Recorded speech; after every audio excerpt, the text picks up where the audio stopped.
कृष्णः सच्चिदानन्दविग्रहः अनादिरादिर्गोविन्दः सर्वकारणकारणम्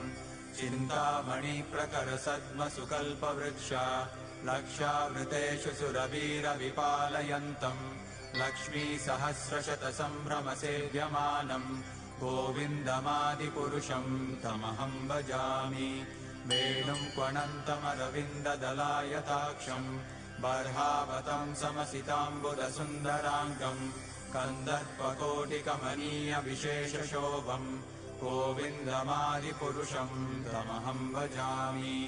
आलोलचन्द्रकलसद्वनमाल्यवंशी रत्नाङ्गदम् प्रणयकेलिकलाविलासम् श्यामम् त्रिभङ्गललितम् नियतप्रकाशम्